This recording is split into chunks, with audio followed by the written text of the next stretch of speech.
Welcome back, ladies and gentlemen. Mr. Shaw. Mrs. Willbrand. Coming at you again from Willbrand Manor. And this time we brought in reinforcements. Yes. And Miss Willbrand's mother, Ann Willbrand, and Tuttle, yep. Is helping out today.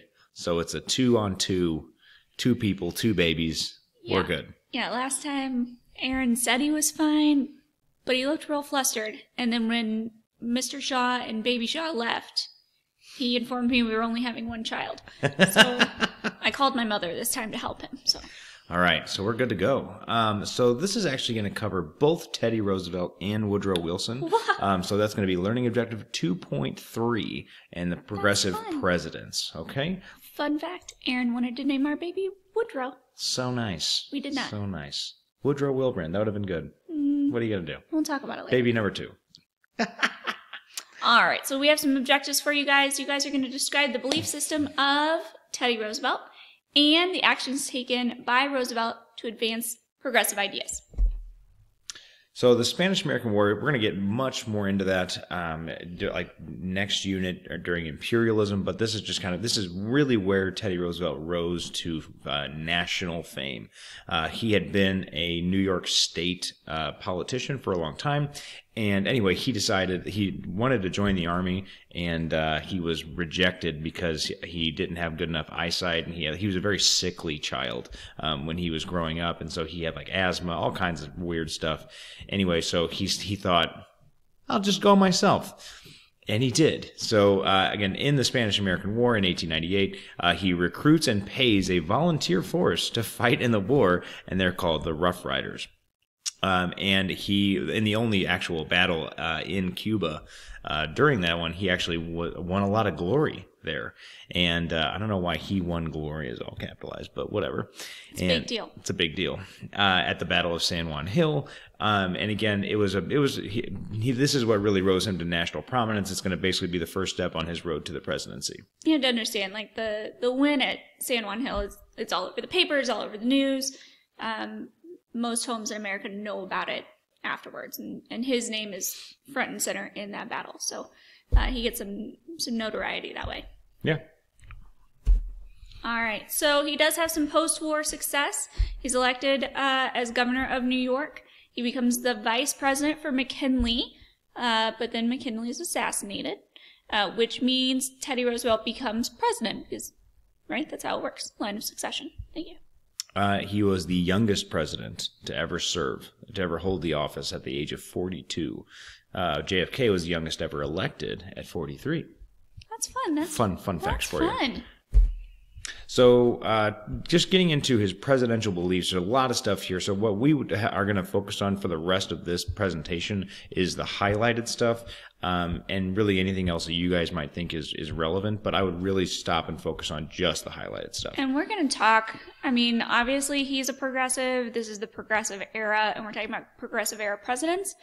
And we're going to talk about him protecting the environment and people on a later slide, and we're going to talk about him improving lives on a later slide, and we're going to talk about monopolies on a later slide. So 1 through 4 we're going to talk about throughout the PowerPoint, but please make sure that you have number 5, the definition of bully pulpit. It should be in your vocab. I would either pause this video and go check that you have the right definition, or rewrite it in your notes right now. So here we go.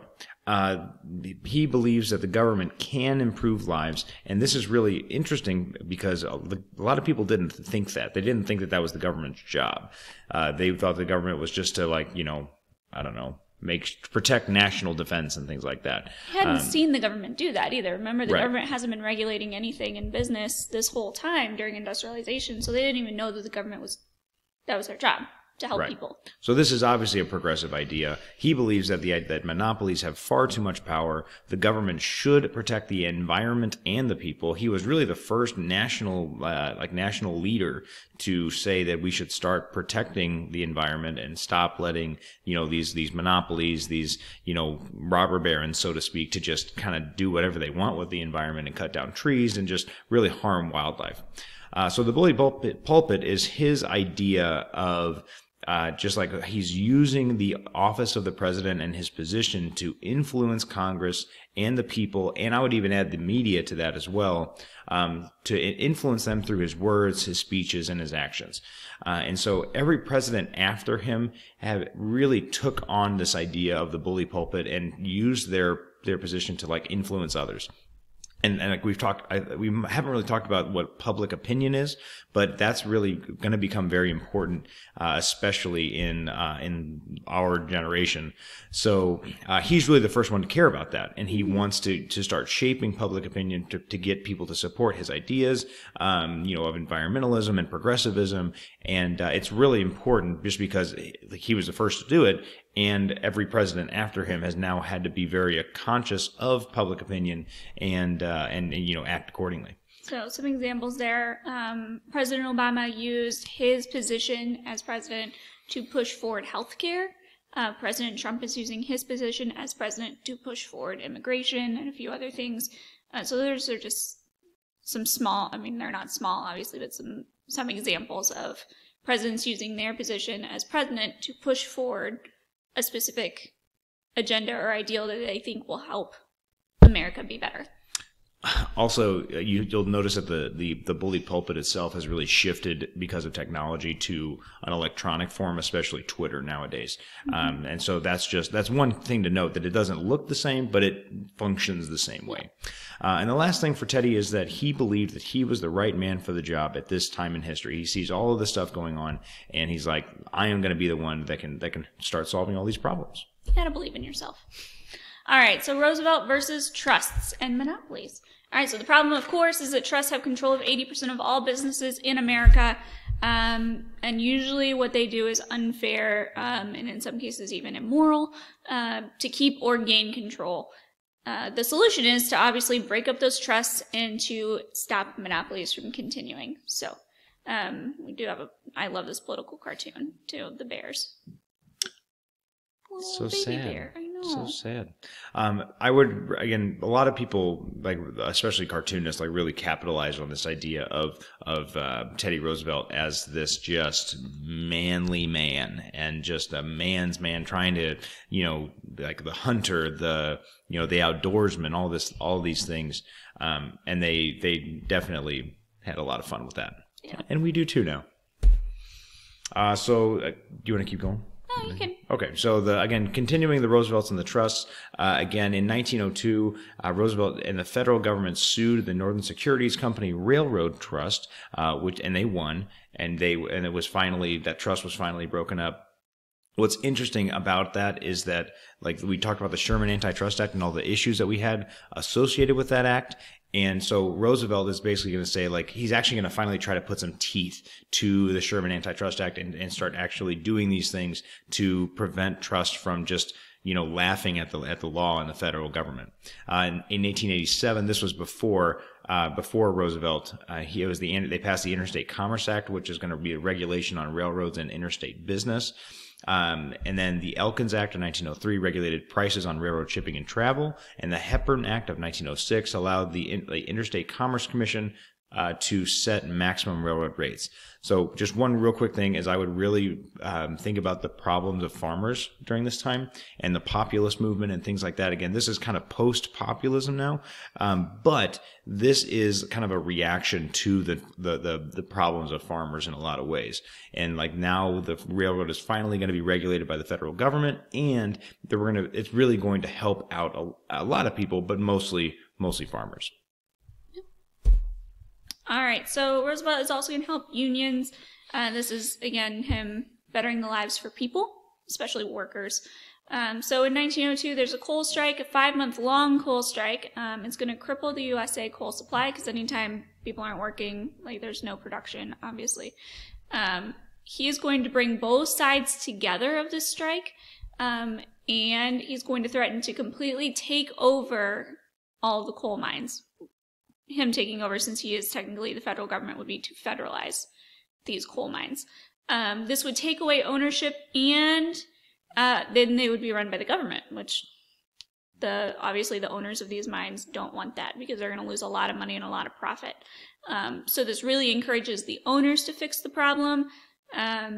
But he also comes and speaks to the unions that are striking. Hey, let's not get violent. Remember, like, I'm here to help you, but violence isn't the answer. Like, we got to work through this together and find a solution that's positive. Both sides do agree to a compromise. And then the new strategy, if labor strikes are not resolved, then the federal government can and will step in. So this is kind of the first time that's happened, and it's been, it kind of set a precedent for future strikes. Really the end of laissez-faire capitalism. Also keep in mind that this is not, like, you guys are going to learn more about this in government, but like, it's not the federal government's job, especially under capitalism, to really get that involved with private business. And this is a lot more of a socialist idea that what Roosevelt is threatening to do is get the government involved, not only to get the government involved, but also to take over the business. That was unheard of at the time. And that's part of the reason probably why they started to work out a compromise. The common people here, it's like there's just so much stuff to write here, guys. What I'd really try to just get the big stuff, specifically about the Meatpacking Act, or the Meat Inspection Act, and then the Pure Food and Drug Act, which are not really. Those are both things that should already be in your vocab, but this is just kind of giving you an idea of what they actually did. This might be a good time to pause the video. Well, after we explain it, pause it and go fill out that last column of the vocab packet where you further explain what's going on. These things would be good for that column. Okay. So Upton Sinclair wrote The Jungle, which we know, and he then basically Teddy Roosevelt read it. He was disgusted, and because of Sinclair's, how could you not be? Again, so he confirmed Sinclair's writings. He looked into it, saw that it was true, and he was like, "This can't happen." And then the Meat Inspection Act is passed. Okay. Then also during this time, the people weren't labeling, the companies weren't labeling what was inside their products. So people would, have these things. They'd have arsenic and all kinds of crazy stuff in their, their medicines and their foods and things like that. And so the food labels often lied. Drug companies lied about the effects of the drugs. And then popular children's medicine and candy contained opium, cocaine, or alcohol, specifically Coca-Cola, in that regard. And so what you're seeing here is just all this really harmful stuff, especially when kids get involved. Again, that's a lot of Americans are going to care about that. And so now we have the Pure Food and Drug Act passed to make sure that these kinds of things cannot happen. And that's why all food has a label on it listing all of the ingredients and nutritional information. Perfect. All right, so Roosevelt... Oh, hey, here we go. Can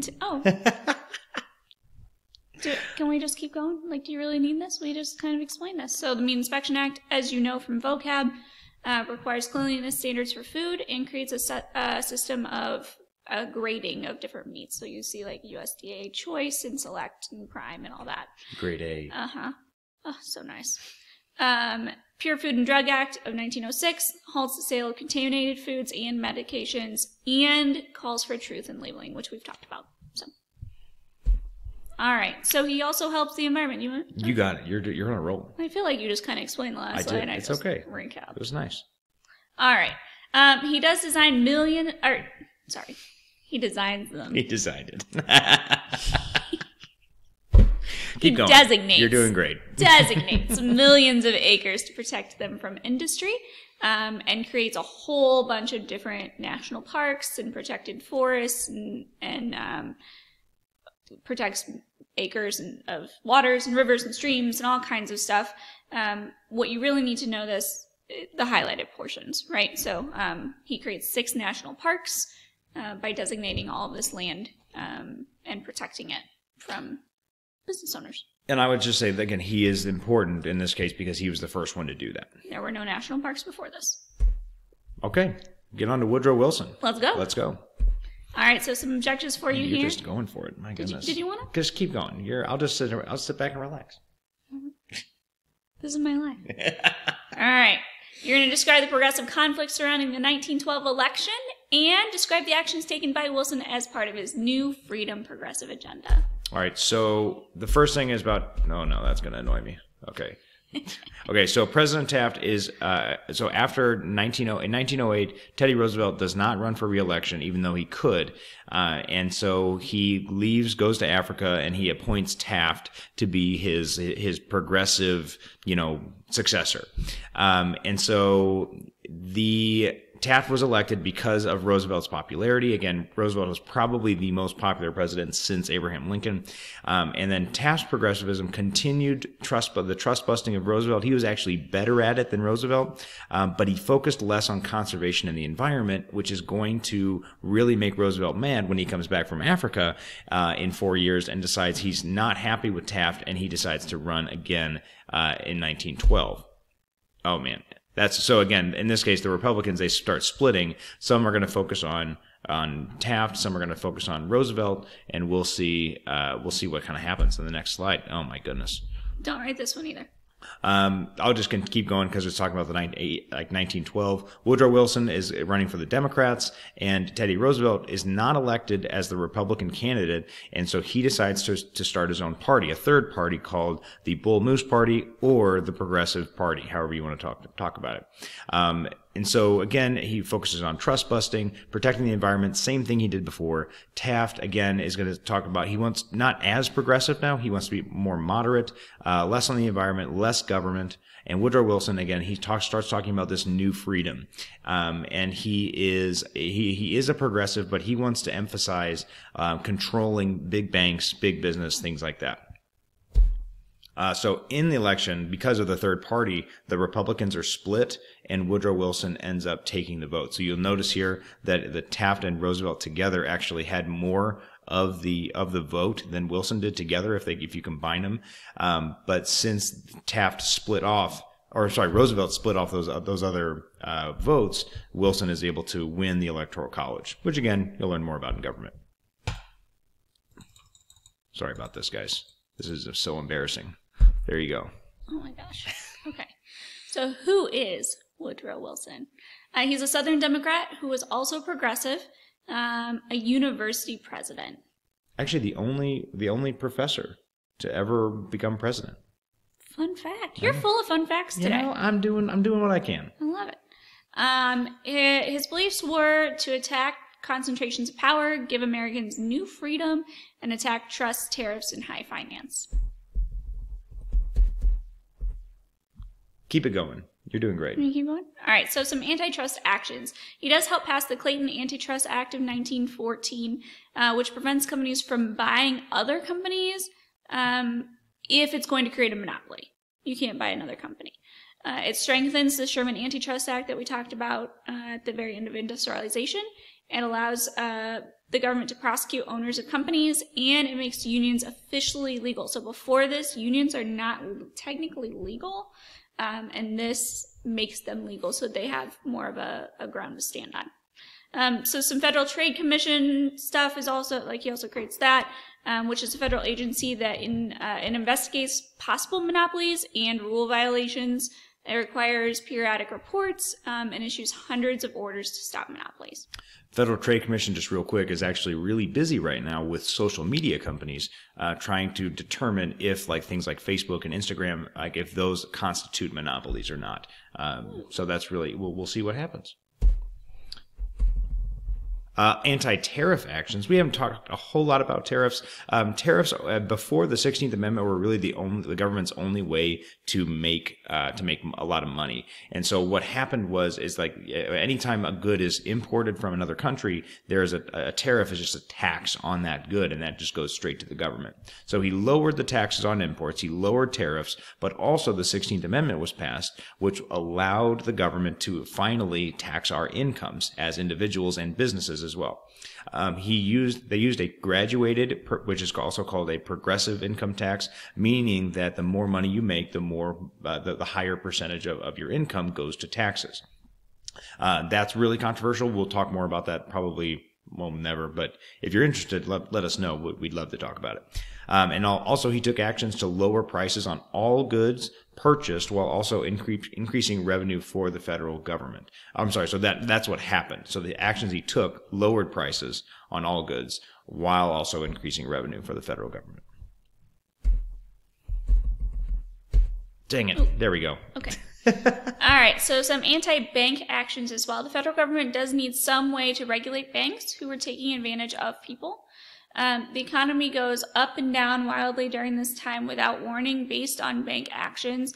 And so the Federal Reserve Act of 1913 is passed to help regulate banks and their control of that up and down of the economy. So basically, before I guess the Federal Reserve Act is meant to start protecting consumers, and try to help to really start regulating like these wild things in the economy. But it's really not going to be enough, because we're going to see the Great Depression is coming here in about 15 years. What? They knew. So it doesn't protect your money in the banks. It just helps regulate things. Yeah, and so we'll need another law for that. So here's the Federal Reserve Act. Again, it's going to create a set of 12 central banks controlled by the federal government. Basically, these are bankers' banks. Okay, like it's like how like Miss Willbrand and I or your parents use banks, or maybe even you guys. Who knows?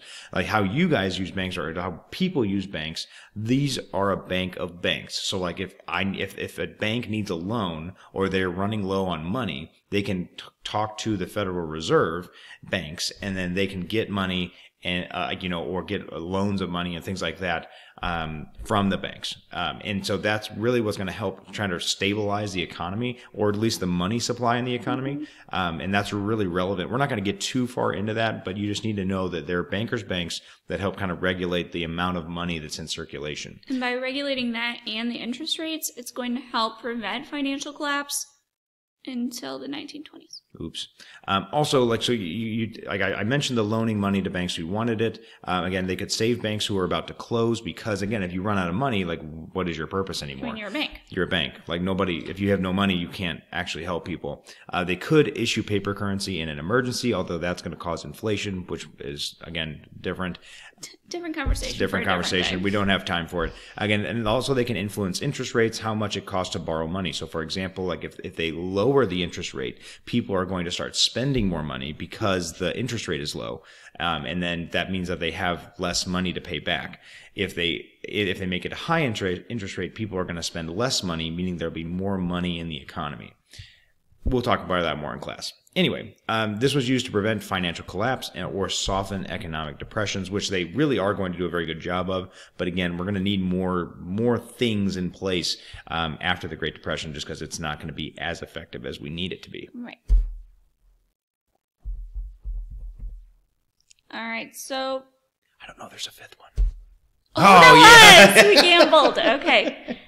So women's suffrage. Middle-class women are key to the progressivist movement.